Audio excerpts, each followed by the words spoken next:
Good morning. Today I would like to talk about the fireflies and the lantern. When trying to understand the body of God, there are many different ways to try to visualize it. And some of you out there may have already seen auras or spirit lights or any of these manner of things, and so you have an idea already surrounding the physical body and permeating the physical body is a light. And this light is the same light as God. So when imagining a lantern, and I will describe one for you, imagine maybe one of those old world lanterns, the kind that has maybe a flame inside of it. And this lantern is filled by sort of this warm, ambient glow. This light sort of has its source kind of at the center of the lantern, and then this glow kind of pervades throughout. But then also within this lantern are fireflies. And the fireflies are all sort of bobbing about and darting around and spinning around as fireflies do. And the light within the firefly is the same light that's at the center of the lantern, and is also the same light, that sort of ambient glow that pervades throughout the lantern. And so by imagining this, we can start to understand the body of God and how we can sort of visualize God in this three-dimensional world. So God is the lantern, and we are the fireflies. And we are inside the lantern, and the light of the lantern is also inside of us. Just as the lantern is lit and pervaded with light, so the individual fireflies, their bodies are also lit and pervaded by light. And the light of the firefly and the light within the lantern are one. They are the same light. And as you look at these fireflies, what you will see is that certain ones are a little more dim, and certain ones are a little bit more bright. And every now and then, one of these fireflies sort of bursts and ignites and realizes itself as sharing the same light as the lantern. And then it can look around and it can see that this same light is within all of the little fireflies. From that moment on, the firefly no longer identifies as just a firefly, but as one with the lantern, as a tiny lantern within a larger lantern. And then it goes about the work of igniting the other fireflies, getting them to shine a little brighter, getting them to think a little more maybe about their own light within, trying to demonstrate the light of the lantern. Look at this glow. Look at this beautiful light that we dwell within. And so when contemplating the body of God, what we can understand is that we are inside of God, and God is inside of us. That in the sense that we are God's children, God is at once both the lantern and the firefly. And yet the fireflies are not always aware that they are the lantern. And as long as we identify as a firefly, we are kind of only existing in part. We are not fully aware of our own existence, and we're not fully aware of what we are, because we do not know our own light. We have not yet become self-illuminated. And yet when that light ignites within, we see it is the same light as the whole lantern. And then we desire nothing more than to ignite the light in others. And so I wish to encourage you, little firefly, to remember that the light within you is the same light in others, and that that light within your heart is the very light of God, and that you are one with all of this existence.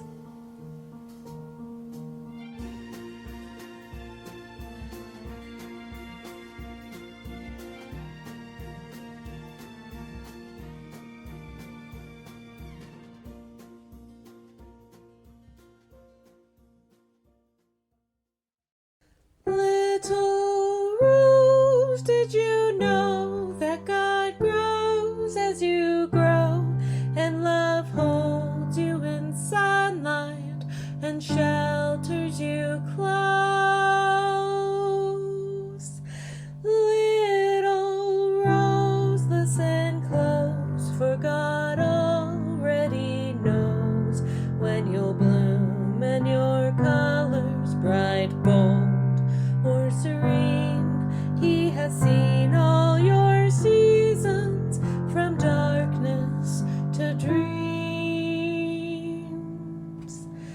and He planted your seed, and He waters your roots as you grow, little soul.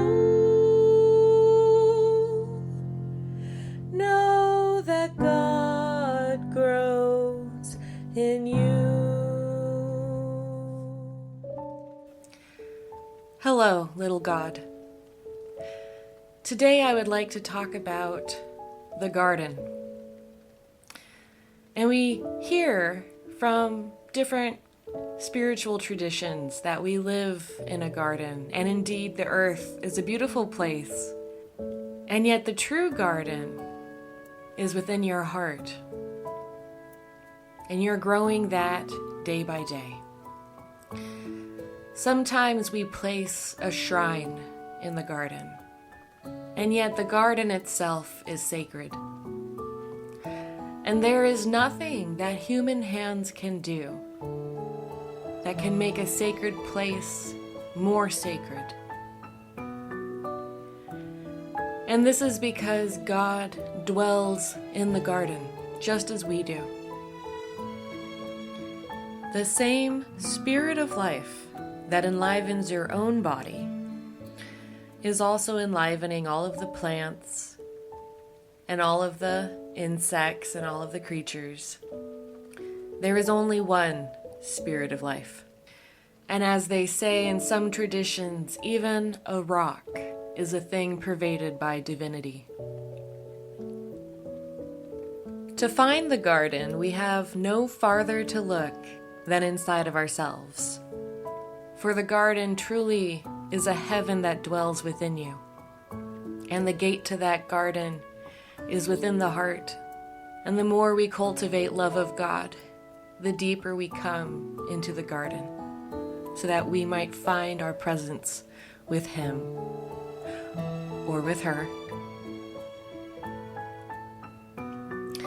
The body truly is the temple, and you are the shrine. And though we might place crosses around our neck or tattoo a lotus on our arm, there is nothing that human hands can do that can make a sacred place more sacred. And I want you, little rose, to remember that you are the sacred ground, that you are the garden. As you grow in faith, in life, and within the body, so God is also growing within you. And we can see that growth as we deepen our capacity to love, both ourselves and others, in that gentle, magnanimous, and selfless way. Truly, it is a garden of peace, a garden of serenity, a place of quietude and stillness within the heart. And truly, God's garden grows from within us, as all things grow from within.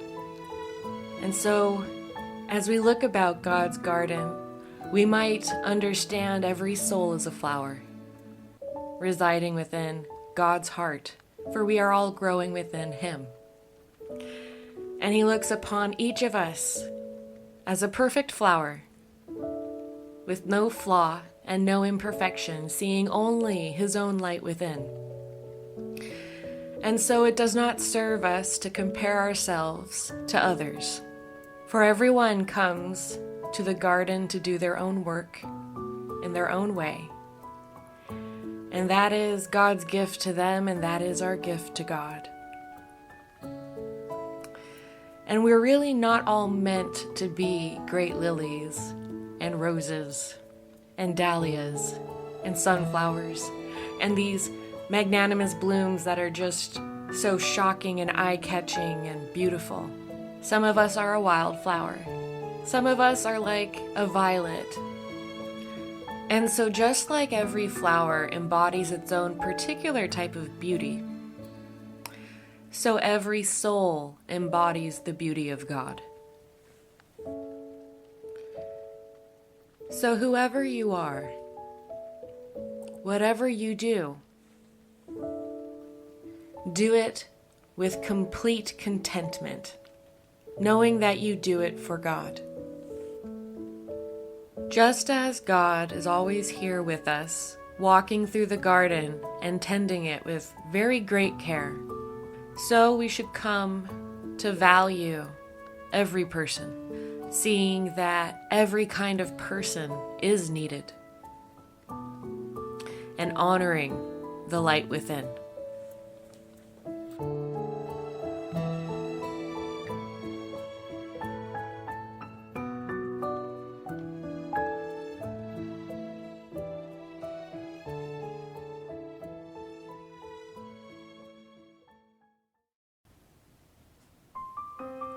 O warrior of light, shine thy light on me. Meet me as an equal in the field of battle, where hate and pain have ravaged this earth. Calm the inner seas by embracing the inner storm. Welcome to the inner war that wages in your heart. Welcome to yourself. Welcome to your soul. I offer you the chance of a lifetime, O soldier of light. I offer you the chance to feel pain, the chance to feel love, the chance to lose yourself in these trials and find yourself again. It is the greatest gift of being to discover what lies within. Welcome to the heart's domain, O young, courageous soul. Welcome to the greatest truth, the greatest trial you shall ever know. Written by Theresa Lorraine at 14 years old on Monday, September 29th, 2003. Welcome to the heart's domain. This world that we live in is indeed the heart's domain. For although we do not realize it, we are actually living within our heart. And everything we see manifested in the world around us in this life stems from the nature of your heart. It is within the heart that we find God and enter heaven. It is within the pure heart that we rise into the presence of God. And it is by the heart that we must live. So when looking at the trials and the complications and the karma that is in our life, we must remember this is the heart's domain. And that everything within your heart is manifesting around you. We truly create our own suffering, and we are truly accountable for our own spiritual path. And it seems that is the struggle, truly, for all of us, is to take full accountability for ourselves and the quality of our heart. What is sin? What is the nature of sin? It tells us in the Bible, anything within your heart that you know to be the right thing to do, and yet knowing you turn away from it, and you do not do it, that is sin. And it is sin that blinds us. And so, in a similar sense, we ask, what is karma? Karma is anything that within your heart, knowing to do good, you do not do it, creates your karma. So we must live from the heart, and knowing what is good and what is bad, we must choose good. And they say, well, then what is good? Goodness follows virtue, and virtue follows love. And of course, you know the nature of love, for you are that. And the more we walk in love, which was the teaching of the Christ, the more we walk in love, the more we free ourselves from the law of sin and death. We resolve our karma, we escape samsara. The goodness of our actions and the virtue of our heart and the true yearning desire for salvation is what brings us into union with God's light and God's consciousness. It is a long road with many layers. But if we remember that we dwell within the heart's domain and begin to perceive everything in our life as a reflection of ourselves, every relationship as a relationship with ourselves, an aspect of ourselves secretly embodied within other people, a flaw, a challenge, a trial, an obstacle that we must overcome. If we realize all of this is what resides within our heart, then the knots can come untied, and we can dwell within the heart alone, and we can focus on the path of purification of the heart. What else can we do but live from our hearts? It is the world that tells us otherwise. The world tells us to serve money and materialism. The world tells us to have pride. The world tells us to be rigid, to be selfish, to survive. And so dwelling within the world is a very frightening place to be. It's very confusing, and we don't have a compass if we have created barriers between ourselves and the secret knowledge that lies within the heart. So the first step to spiritual practice truly is softening ourselves towards the Spirit, softening our hearts, that we might listen better and be more compassionate and be more loving towards one another. For your salvation dwells within your heart. Your liberation dwells within the pure heart. And the only way to purify the heart is through love. And this world and your life and everything in it is indeed the heart's domain. And every act that has ever been taken against you has been a test and a trial to see what lies within your heart. That is the labyrinth. That is the gate. And so I offer you the chance of a lifetime, O soldier of light. I offer you the chance to feel pain, the chance to feel love, the chance to lose yourself in these trials and find yourself again. It is the greatest gift of being to discover what lies within. Welcome to the heart's domain, O young, courageous soul. Welcome to the greatest truth, the greatest trial you shall ever know. For our lives are certainly filled with trials, and yet the truth hidden within the heart, that buried treasure at the bottom of the ocean, is so great. It is far greater than you can imagine. The presence of God. And the reality in which we dwell will truly come alive the day the heart comes pure. And then we shall be within the kingdom.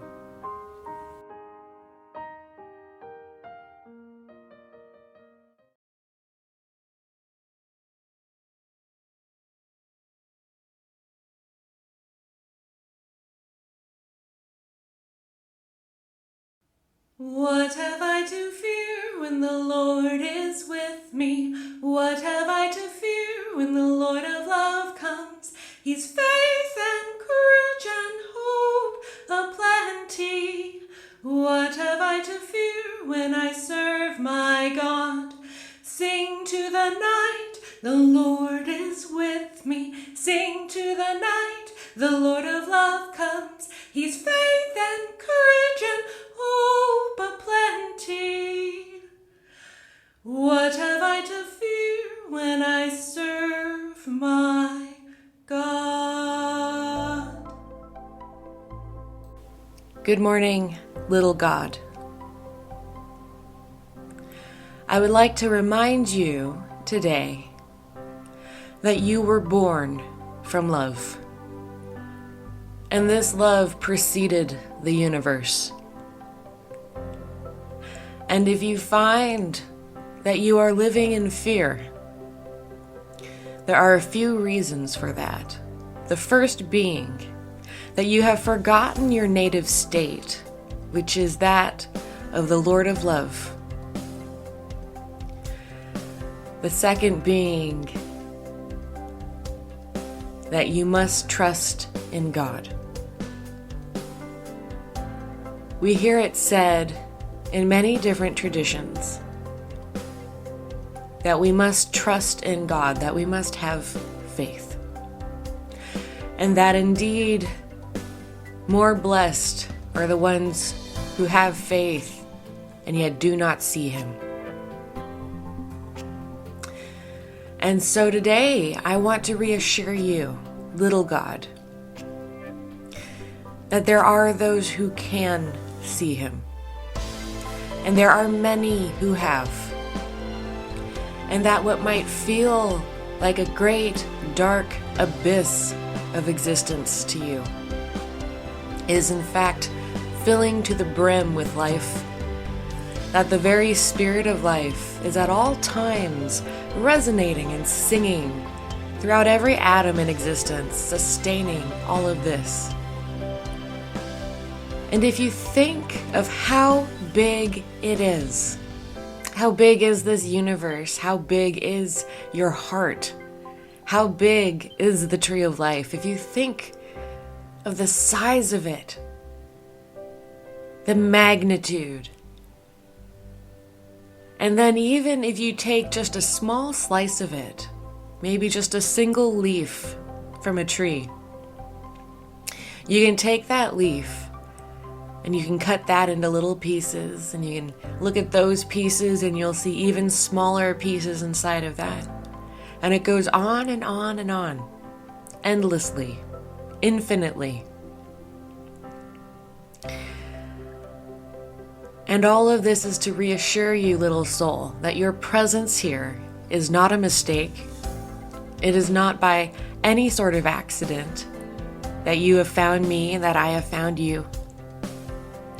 That in fact, I am trying to lead you back to your sacred heart, that you might remember who you are, and that you are indeed the creator of things, the knower of things, the lover of things.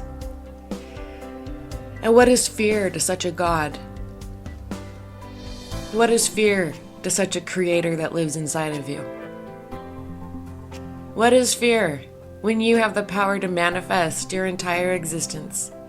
And these bonds that we live in, they are just bonds of the mind. They're just little shackles we put on ourselves. Little labels we use to limit ourselves. Because if we understood the infinity of our own existence, we would escape this body instantly and run off and play in the stars. And perhaps that is what many of us are doing now.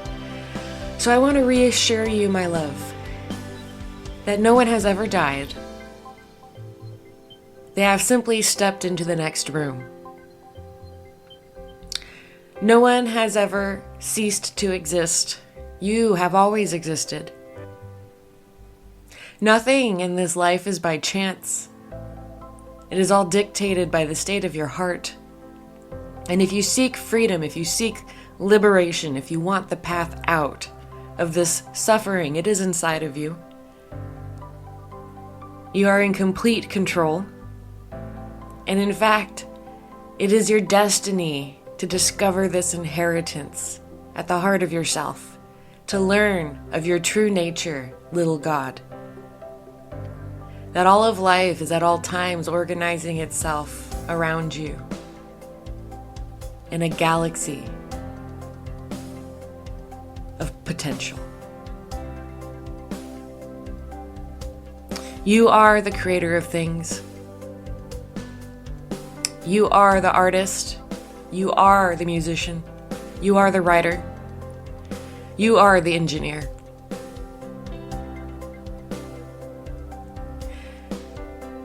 And it is love that is the highest master. And so today, little soul, let us set aside this shadow of fear and take heart, for we serve a God of love. And remember that you are his child, that you are indeed the heart of his existence, and he is the heart of yours. And you have nothing to fear, for you are the eternal.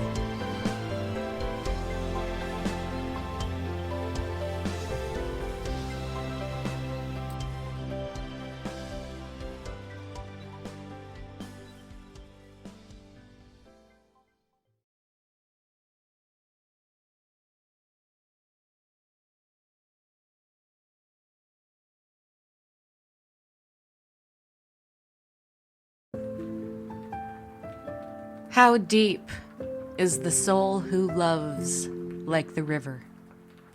Little streams of light flow pleasantly through to embrace you.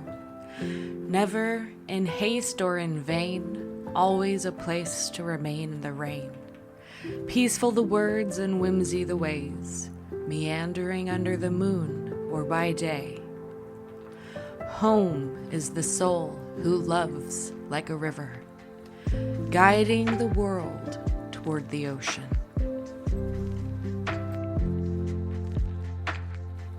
Written by Theresa Lorraine, 2024.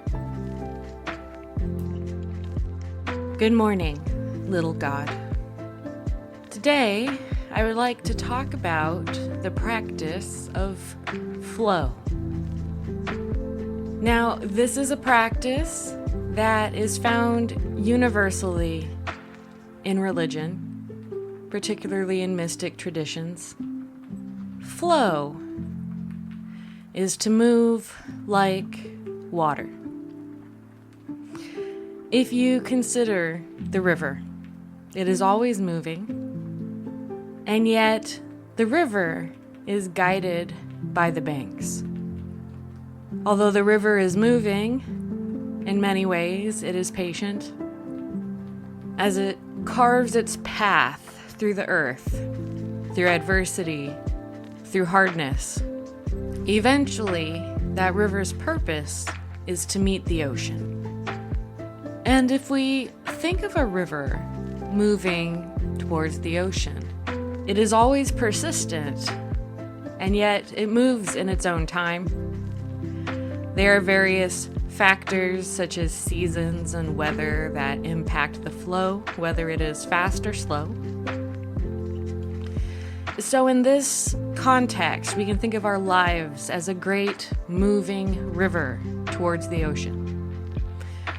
And through the years of our lives, as we encounter different people, relationships, or circumstances, such as workplaces or greater hardships such as disease or caretaking a loved one, joblessness, homelessness, we can see how the seasons of our lives impact this great and holy river of our life on its path towards the ocean.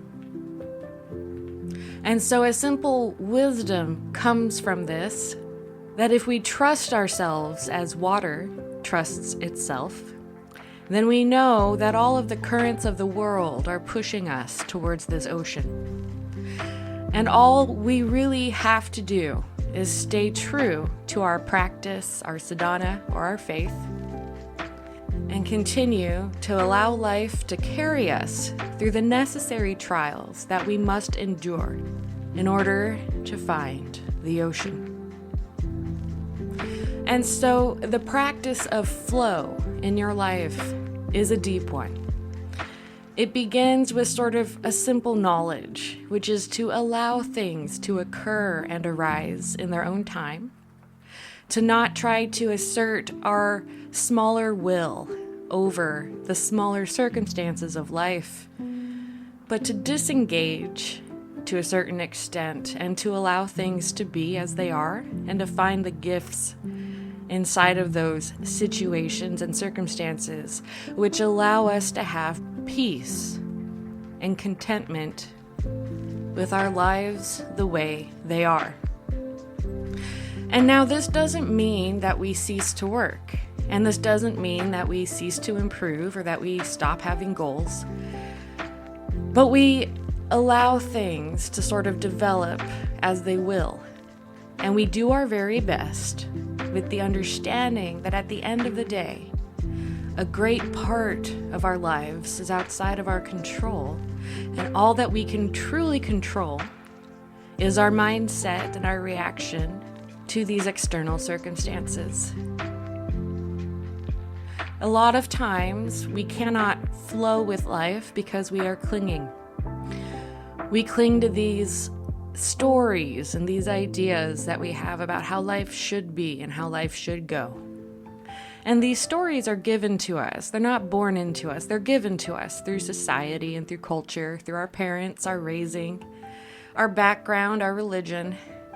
And this creates a framework through which we view the world. And we cling to this framework because, quite frankly, without it, we would feel quite lost.